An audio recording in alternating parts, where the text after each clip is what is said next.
안녕하십니까, 알림이 황희두입니다. 영상 시작에 앞서 구독, 좋아요, 알림 설정 미리 부탁드립니다. 방금 청와대 제102주년 3.1절 기념식 다들 잘 보셨을 거라 생각합니다. 정말 감동적인 순간이었는데요. 역사를 잊은 민족에게 미래는 없다는 말이 있는데, 오늘날 대한민국을 보면 일부 친일파 세력들이 새로운 친일파 세력들을 키워가려고 하고 있고, 역사를 왜곡하고, 이것은 절대로 보수라고 불러서도 안 되는 결정적 이유이기도 합니다. 특히나 오늘날 당당하게 K방역으로 세계에 대한민국이라는 이름을 알리고 있고, 이해로도 K문화, 봉준호, BTS, 페이커, 손흥민 등등 대한민국이 날이 갈수록 위상이 드높아지고 있는데, 그걸 계속해서 거부하는 사람들이 어떻게 보수라고 부르겠습니까? 3.1절 기념식 못 보신 분들은 꼭 챙겨보시길 바라고요. 본격적인 주제에 들어가기에 앞서 어제 유튜브 커뮤니티에도 글을 남겼지만, 미디어 리터러시 교육 관련해서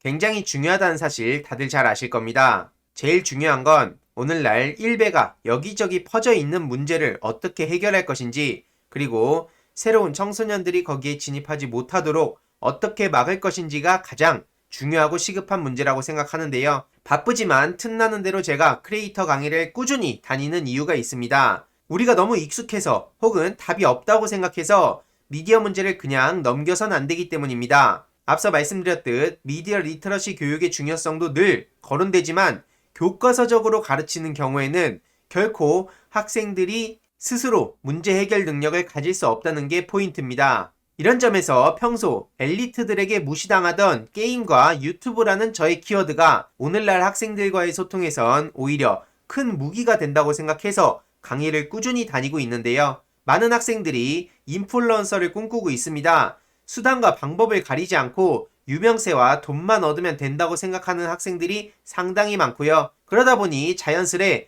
학생들 사이에서 유행하는 언어, 특히 일베 언어를 기본 베이스로 깔게 되는 것이죠. 이런 현실에 학생들한테 일베 나쁜 거다, 악플, 혐오, 잘못된 거다 라고 지적한들 과연 들을까요? 대부분 전혀 듣지도 않습니다. 오히려 그런 말을 하는 사람들이 선비 취급을 받지 않으면 그게 다행인 겁니다. 게다가 학창시절의 또래 집단 문화도 결코 무시 못합니다. 그들 사이에서 인싸가 되기 위해서 뭐든 하겠다는 개인의 의지를 부모가 인위로 막을 수도 없고 막아서도 안 된다는 뜻인데요. 이걸 볼 때마다 15년 전 프로게이머를 막연하게 꿈꾸던 시절이 생각납니다. 방송에 비치는 화려한 모습들이 저를 프로게이머 세계로 이끌었고, 막상 되고 난 후에 엄청나게 실망했던 기억이 생생한데요. 저는 연예인이나 인플루언서들도 비슷하다고 생각합니다. 겉으로 보기엔 막대한 수익과 인기, 자유롭고 재미있는 일상 등을 보다 보면 이보다 매력적인 직업이 없다고 생각합니다. 그리고 지난 수년간 다양한 분야의 인플루언서들을 만나며 소통해왔는데, 일부는 광고비만으로도 수백, 수천만 원을 받으며 전혀 남부럽지 않은 삶을 사는 것처럼 보이는 사람들도 있었습니다. 하지만 그들과 얘기를 하다 보면 깊은 내면에는 각자의 아픔이 존재했고, 대부분은 악플로부터 문제가 시작되었다는 걸 알 수 있었습니다. 심한 경우 신상털이, 스토킹 등으로도 이어졌는데요. 악플로 고통으로서 해도 악플러들은 신나서 더 물고 뜯고, 대다수 시민들은 무관심한 현실에 좌절하다 우울증이 온 사람도 상당히 많았죠. 그래서 저는 강의를 다닐 때 인플루언서의 장점도 꾸준히 알리면서 동시에 악플의 심각성에 대해서도 전달합니다. 단순히 악플 나빠 이런 교과서적 가르침이 아니고요. 실제 저와 지인들이 겪었던 아픔들을 생생하게 전하며 공감대를 형성하는 게 핵심이라 생각합니다. 어차피 일배를 하든 그런 유튜버가 되든 누구도 그들의 자유를 억압할 수는 없습니다. 어차피 듣지도 않을 거고요. 제일 중요한 건 이걸 보시는 자녀분들께도 꼭 전해주셔야 됩니다. 각자의 판단에 스스로 책임을 져야 되고, 모든 언행들이 오늘날 영구 박제가 되고, 악플은 기본이고 가족을 향한 신상털이까지도 이어질 수 있는데, 어느 순간 벗어나고 싶어도 벗어날 수 없는 순간도 상당히 많다는 사실을 말이죠. 대략 이러한 얘기들을 전하며 다음으로 구체적인 사례들을 전달합니다.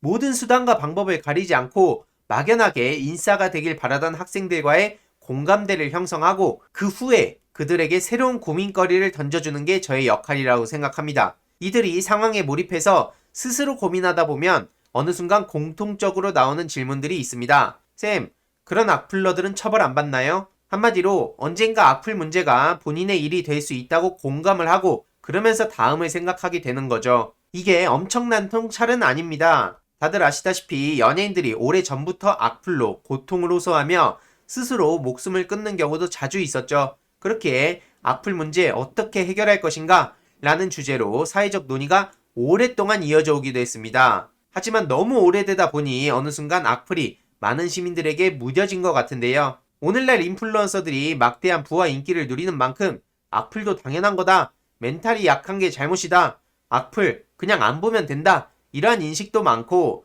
실제 인플루언서들이 혐오 막말, 자극적인 방송을 일부 하면서 스스로 신뢰를 떨어뜨린 경우도 상당히 많기에 해결하기 어려운 것도 사실입니다. 유명한 인플루언서, 연예인들 포함해서 스스로 목숨을 끊는 경우 일시적으로 사회적 관심과 논란이 불거지긴 하지만 그것도 잠시뿐이죠.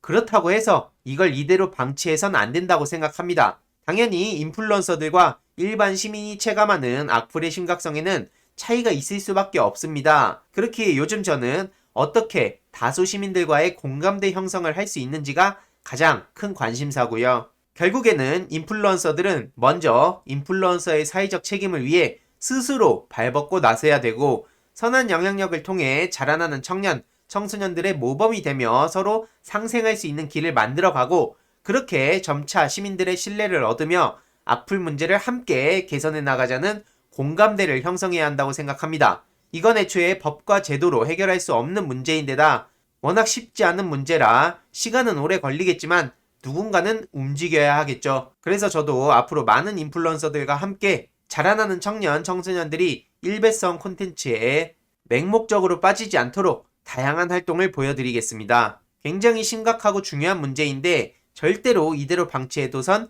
자정작용이 일어나지 않는다는 점 꼭 기억해 주시길 바랍니다. 본격적인 주제인데요. 윤석열 검찰총장이 조기 사퇴설이 지금 슬슬 나오고 있습니다. 지지율이 30%를 찍었다가 7%까지 완전하게 추락을 했는데 지금 총장 조기 사퇴설 돈다 이런 보도가 나오고 있죠. 최근 유승민 씨는 윤석열은 제3지대에서 정치를 시작하고 11월을 전후해서 야권 단일화 제안을 받아들일 가능성이 있다 이런 식으로 주장을 하기도 했는데요. 현재 국민의힘 차기 주자군이 완전히 바닥을 치고 있죠. 추미애 전 장관 사퇴와 문재인 대통령께서 신년 기자회견에서 윤석열은 문재인 정부의 검찰총장이다 라는 발언이 큰 영향을 끼쳤다고 보는 분들도 상당히 많습니다. 그러면서 향후 지지율 상승 요인으로 반대편으로 다시 존재감을 내며 반사이익 얻는 것과 대선 도전 의사를 밝히는 거라고 하는데 안티테제로 존재감을 보이려는 사람이 대표적으로 안철수 씨가 있죠. 자기 철학과 소신 없이 그저 반 문재인만으로 어떻게든 주목을 받으려고 하는 것 같지만 실제로는 그렇게 쉽게 호락호락하게 정치권이 흘러가지 않습니다. 민심이 그렇게 움직이지도 않고요. 물론 일시적으로 윤석열에게 관심과 이목이 쏠릴 수밖에 없다고 생각은 합니다. 하지만 절대로 그런 사람들은 롱런할 수가 없다는 것이죠. 정치권에선 윤석열이 3월에 자리를 내놓겠다는 입장을 밝히고 정치권에 뛰어들 것이란 입장도 나오고 있다고 하는데요. 네티즌들의 반응은 당연히 싸늘할 수밖에 없습니다. 윤석열이 뭐 지지율이 어쩌고 퇴진이 어째? 조중동 발악하는 기사 논조 봐라. 폐간돼야 하고 국민의힘 공중분해 검찰 종교개혁 돼야 된다. 이런 반응들이 이어지고 있습니다. 게다가 윤석열 부인 김건희 그리고 윤석열 장모 이외로도 말 같지도 않은 짓들을 여태까지 벌여왔는데 그럼에도 불구하고 대권에 욕심을 내고 있다는 것 자체가 얼마나 비양심적이고 검사로서의 자격이 없는지 쉽게 알 수 있죠. 물론 윤석열 총장이 각을 잡고 뛰어들면 절대로 우리는 우습게 생각해서만은 안 됩니다. 언론에서는 어떻게든 문재인 정부 레임덕을 바라고 있는데 레임덕은 뚜렷한데 지지율은 콘크리트다. 이게 무슨 소리입니까? 무슨 뜨거운 아이스 아메리카노 같은 소리를 하고 있는데 지지율이 콘크리트인데 레임덕이 왜 뚜렷하다는 건지 논리적으로 설명을 못하고 있습니다. 보시다시피 계속해서 언론에선 레임덕을 거론할 거고 앞으로는 이게 더 심해질 건데요. 지지자들만 결코 흔들리지 않으면 된다고 생각합니다. 지금 레임덕이 시작된 게 아니라는 분석이 지배적이고요. 당연히 네티즌들 또한 지지율이 콘크리트인데 레임덕이라는 앞뒤 논리도 없는 소설 쓰지 마라. 계속해서 저렇게 기우제들이는 수구 보수 언론과 국민의힘의 희망사항일 뿐이다. 앞서 말씀드렸듯이 어떻게든 정부가 무너지길 바라고 대한민국의 미래를 생각하지 않고 과거 역사를 대놓고 무시하는 일부 언론들은 결코 보수라고 불릴 수 없겠죠. 국정수행평가가 최근 43.4% 긍정평가가 나왔다고 하는데 이게 어떻게 레임덕입니까? 덮어놓고 레임덕을 만들고 지지자들 사이에 불신을 쌓아서 흔들리게 만들려는 저들의 얄팍한 속셈이라고 생각을 하고요. 보시다시피 결코 레임덕은 없고 언론의 바람은 실패할 수밖에 없습니다. 우리 스스로만 흔들리지 않으면 결코 레임덕은 오지 않는다 생각하고요. 추후 윤석열의 행보와 언론의 행보에 대해서 꾸준히 소식 전해드리도록 하겠습니다. 이번 내용도 유익했다면 구독, 좋아요, 알림 설정, 멤버십 가입 정말 큰 힘이 된다는 점 말씀드리고 싶습니다. 이번 내용도 주위에 널리 공유 부탁드립니다.